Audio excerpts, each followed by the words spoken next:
I wrote, and she put it up on her website earlier this year, and the thing went crazy. I was a huge fan of hers before. Now I'm even huger. Huge.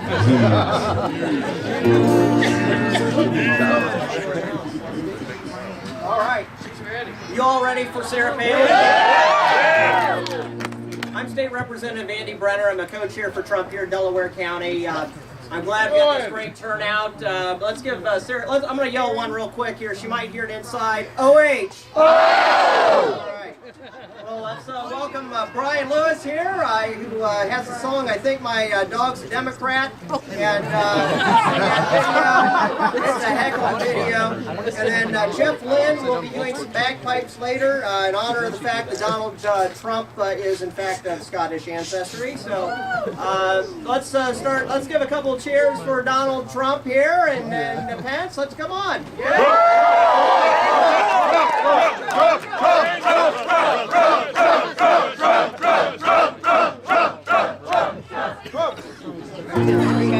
Well, here we go.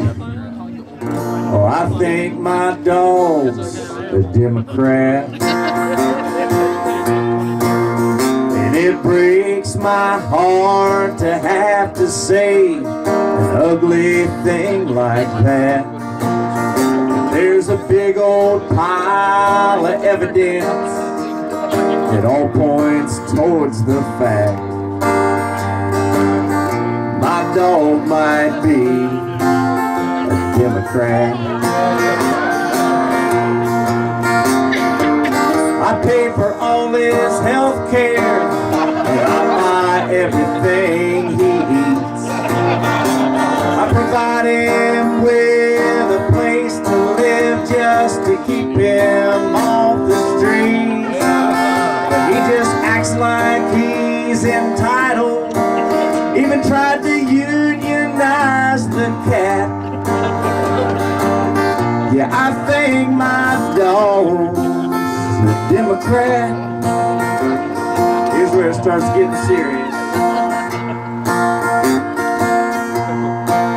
Well, he chewed up the Constitution that I keep on display. And every time Benghazi's on TV, he looks the other way.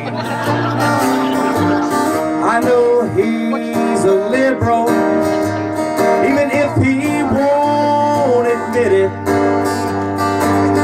He pooped on my living room rug and tried to tell me George Bush did it.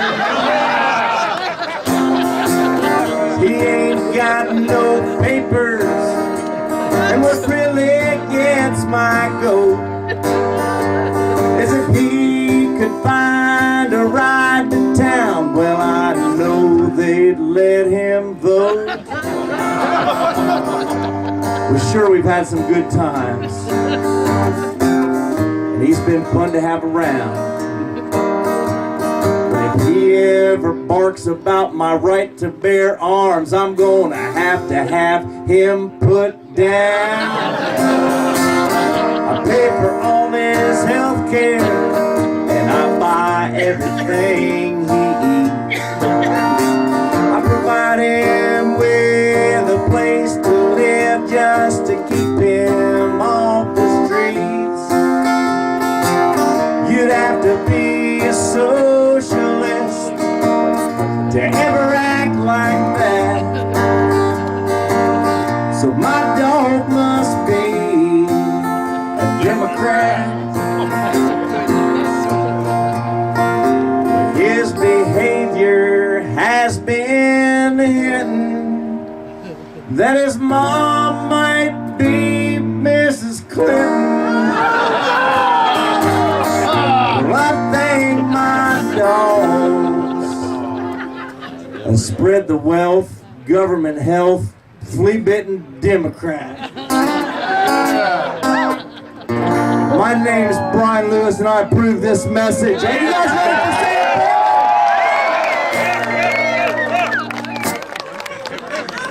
All right, the former vice presidential nominee for the Republican Party, and former governor of the great state of Alaska. Please give a big Ohio welcome for Sarah Palin.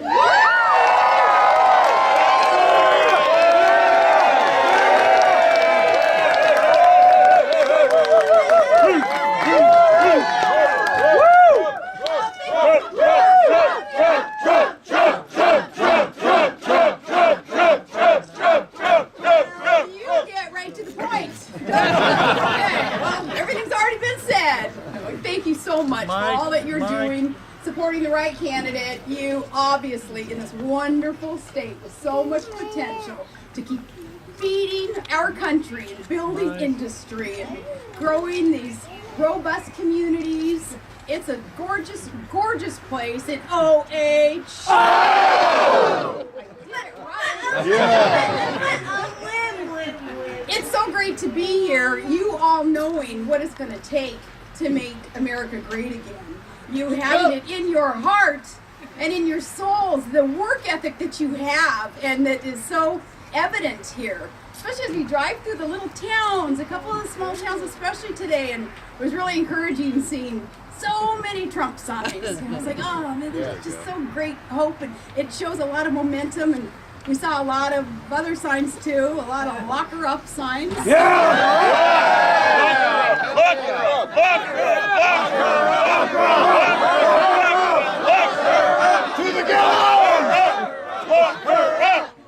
If you think about it, when we're talking about corruption and how obvious it is that, things are so corrupt and things have to be fixed, for the permanent political class to tell us to fix that corruption, we need to elect those who did the corrupting. How backwards is all of this that's going on? It's just baffling, the things that are going on the other side and what the media is trying to feed us.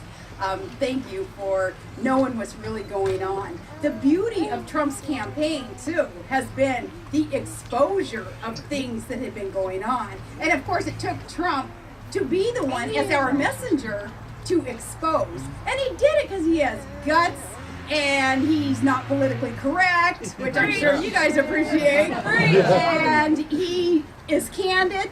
I tell him often, I said, oh, you sound like my dad. Sometimes that's good, and sometimes, I love it though. I absolutely love it. It's so refreshing. He's not a politician.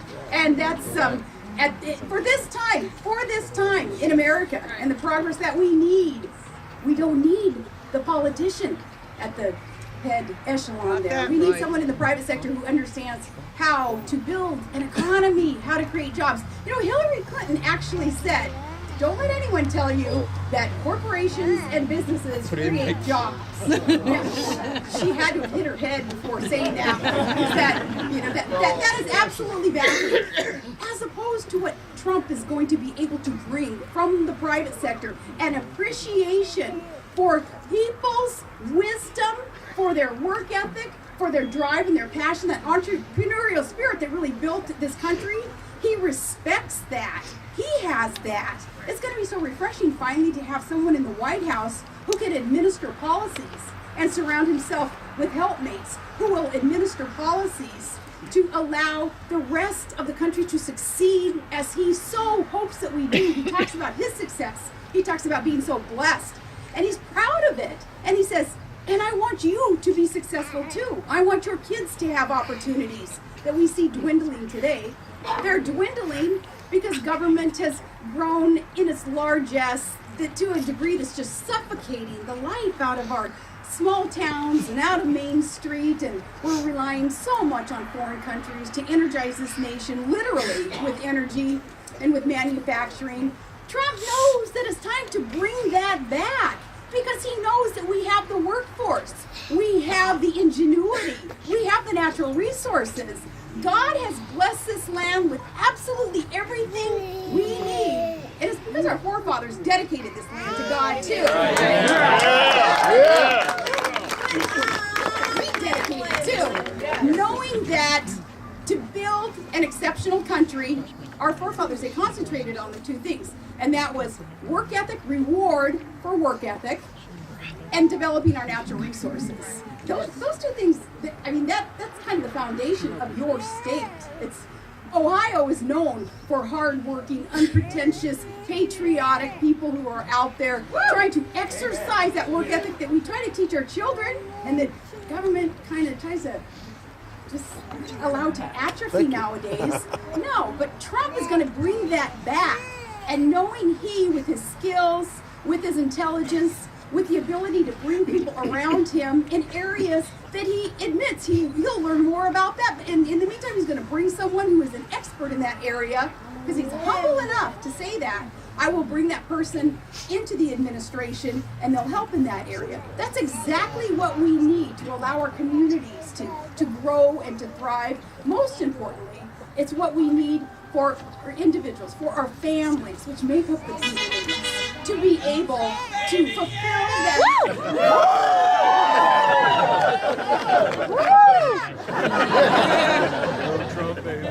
He knows what the American dream is, and he wants that American dream to be lived out by you, by your children and grandchildren.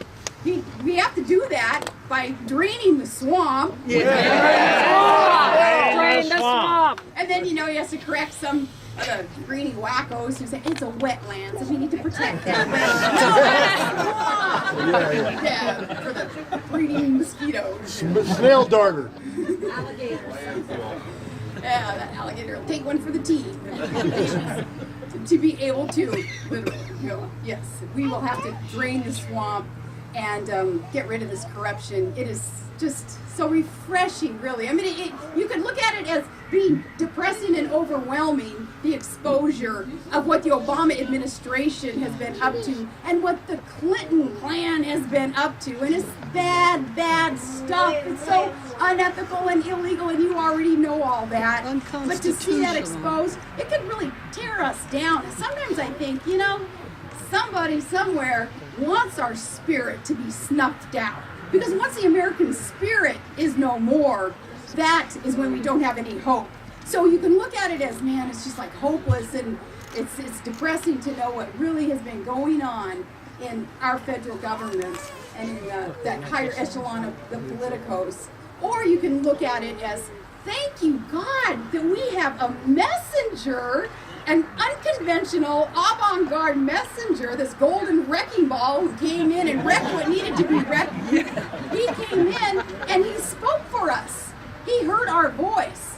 I think it was about 8 years ago, 7 years ago, really, when the Tea Party movement started. Enough people started saying, man, we've had enough of this. But the establishments didn't listen.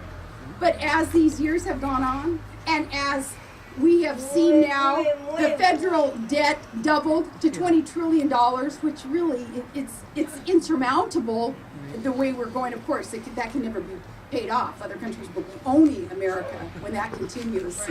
But to know, wait till that bill comes due, right? And that's why we can't keep going down with no end in sight with the growing debt. But yeah, you're exactly right. But knowing that, we finally have a messenger who heard our voice after that Tea Party movement, when people were saying enough, and yet through these last couple of years especially, some eyes were being diverted and distracted because the media was inundating us with the distractions, the double standards, right? The injustice in the coverage of this election, especially. Amen. And for shame on the media. I'm so glad that really that lamestream, lapdog, liberal media, it's irrelevant because it's you doing your own homework and finding out what the positions are of these candidates and who they are and what their records are and what they intend to do. You're able to get your own information and not rely on what the media would feed us anymore. But after that Tea Party movement was growing, enough people were saying enough is enough and the status quo has got to go, we still saw enormous betrayal. Though we would send those reinforcements to D.C., we'd work so hard to get guys elected, and some of them stayed true, but some of them got sucked up in the swamp, and they're the ones, some of them, they head to D.C., just normal people, they get out of there multi-millionaires with all this power and money, like, how did that happen? That's not normal. That's not normal life. It is. But after seeing a lot of betrayal, there kind of was a cold anger that started growing in America. And cold anger doesn't lead to violence. Cold anger actually absorbs as fuel the mocking and the ridicule that the liberals and the media feed us. It's like, your time's coming, your time. Well, the time is now because we have the messenger who we needed a revolution, and we found a revolutionary, and that's Donald Trump. We understood what it was going to take, and I feel for him and the garbage that he has taken in his family, and I'm so happy to know that you all have his back, and he's going to need to know that you have his back, because it's never going to be easy. But who said it would be easy to try to take any power from those who would fundamentally transform America? It wasn't easy getting to this point. It's not going to be easy, but it's going to be worth it. And really, it starts tomorrow. Tomorrow is just the beginning. Let's anticipate that victory for Trump, and then know that that's when our work begins. It's going to take hard work to reunify this union. It's going to take a lot of work. Look at all the division that they succeeded in. Coming from D.C., coming from our leadership, they thrive on dividing, because divided we fall. So that's going to be our job as individuals and in our own circles of influence to reunite this nation. I look forward to after tomorrow night, knowing that we do start on that path to change. I have a beautiful little boy. I start crying if I start talking about Trig. Yes. You guys are wonderful, really. And it's the heart of America. And it's got special needs kids. Do you guys remember when President Obama was on late night television? Our president, and maybe this just kind of jabs me too close to the heart, but I'll share it with you anyway. Late night television, and he said, he was like he was a dork at some sport. He was stupid at some sport. He was telling late night television hosts, yucking it up, saying, our president, just like Special Olympics. Yep. What worldview is that? And where was the left on that? Where was the media on that? Where was Hillary Clinton on that? Where was it 24/7? So a worldview like that, and a worldview that Hillary embraces, that would allow snuffing the life out of a 9 months along baby in the womb. A worldview like that, maybe that's why she doesn't have a problem profiting personally millions of dollars from countries that sanction abuse of women and children. And yet, if it weren't for a lot of the exposure that this election cycle has been able to be shared with the public, we wouldn't know that. But it does. When you look at the specific positions, the planks in her platform, what they represent, it's a scary thing for America. And you all deserve so much better. And you're not asking for much. You're asking for a good job, opportunities for your children to learn, and then for them to have a good job, and a home for your family. That's not much. You're asking for government to get off your back and get back on your side. That's right. And quit this over-regulation that is so snuffing the life out of our businesses. Absolutely. And just shoving jobs offshore. We can't keep going down the road that we've been going. And I'm just so thankful that there's momentum here in Ohio. I'm so sure it's going to turn red. You can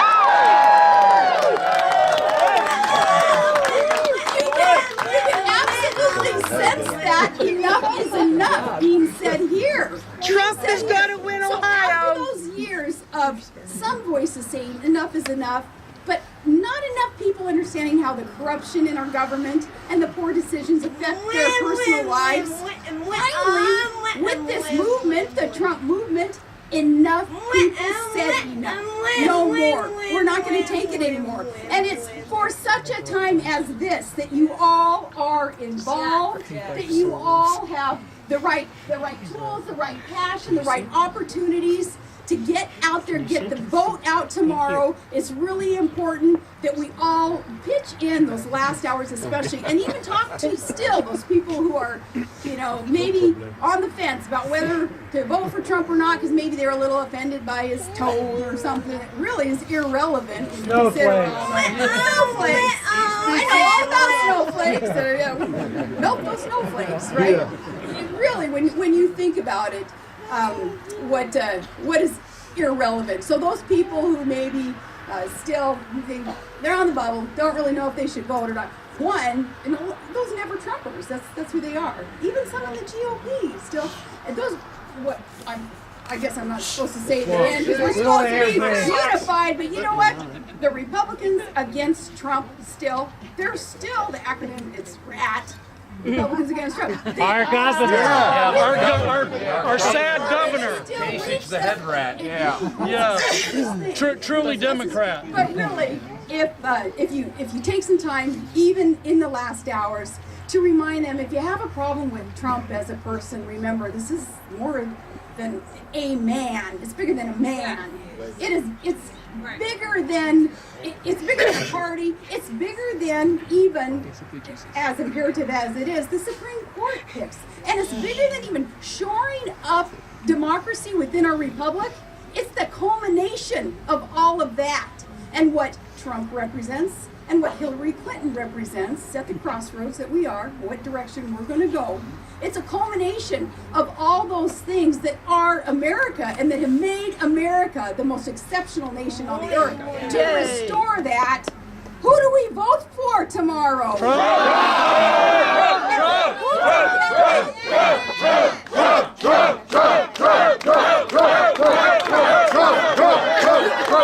Take your time tomorrow. Palin 24. You guys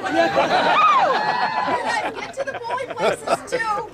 Be a presence there. Of course, there's no intimidation, but be a presence there. Be a poll watcher. Let them know we're not going to put up with any shenanigans that go on in our local polling place. And thank God again for Trump, who exposed those possibilities of voter fraud. Not just possibilities, it's proven in areas, dead people voting. And, nobody else wanted to talk about it. They were scared that they would be called conspiratorial or something. Trump's like, he didn't give a flying flip when anybody would say that. He said there can be voter fraud. And all of a sudden, a lot of people started saying, we better watch for this. It's prudent, it's wise of Trump to have brought that up. And Absolutely. we like the truth, yes. And it's stupid on steroids to try to deny that it could ever happen, because what did we just find out in the primaries? They can be fixed. What did we find out in the debates? The questions, they can be leaked. They can be fixed. Look at what we're finding just in the last 24 hours, 48 hours, of how the media has been working with the DNC to plant questions and issues and bombard with propaganda. It's all exposed. Thank you, God, for answering prayers.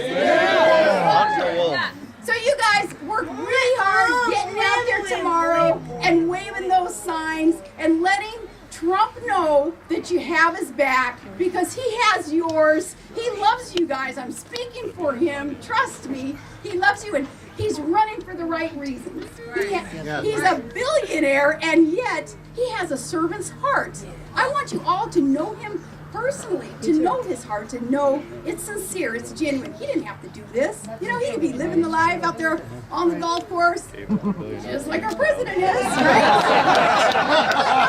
Trump, he's got boots on the ground. And speaking of the boots on the ground, his priority is our military, our vets.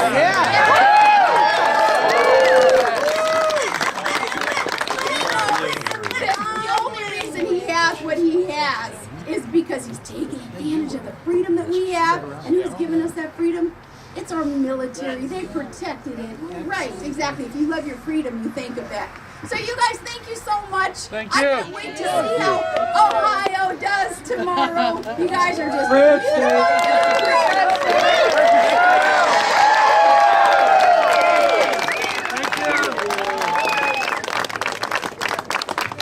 For those that that don't know, former President Bill Clinton was in Delaware County a few weeks ago. We have a larger turnout here tonight than for that former president.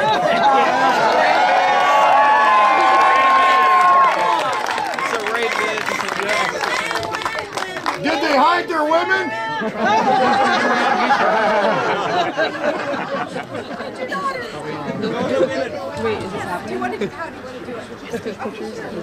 Get some nasty. I need this more than I need anything. Okay, right there, Jürgen. Yep.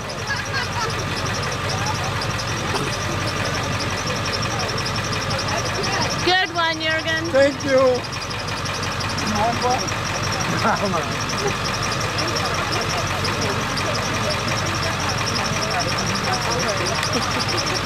Thank you. Yeah. I saw that, Jürgen. What on that? Scoot in. Ready?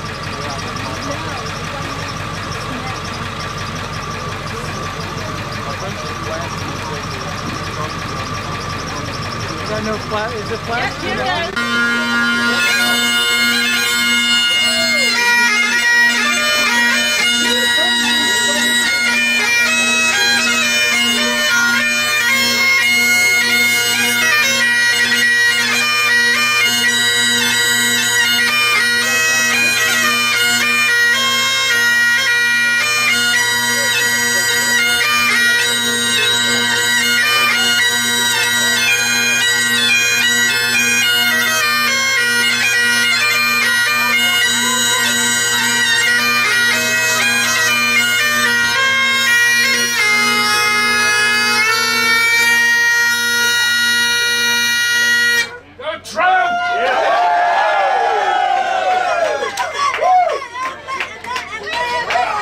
I want you to play some more.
Right here, right, sir.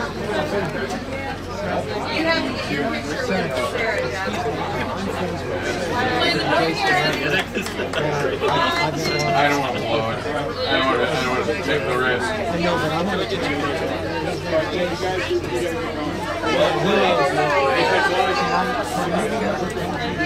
Can I just grab one of you? My son, I declared Boy Scout.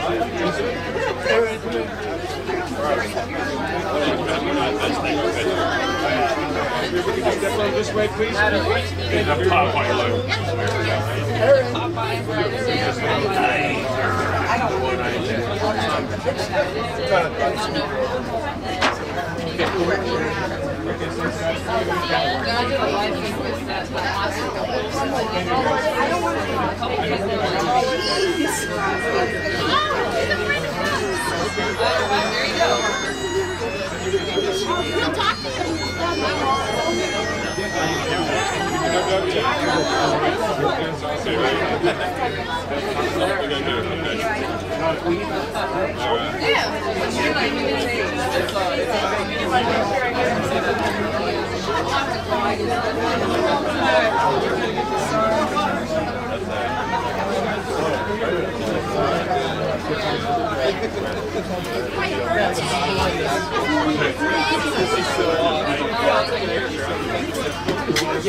I'm about to say you don't get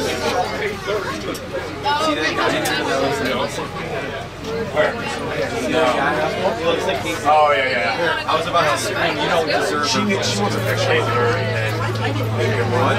Ask her.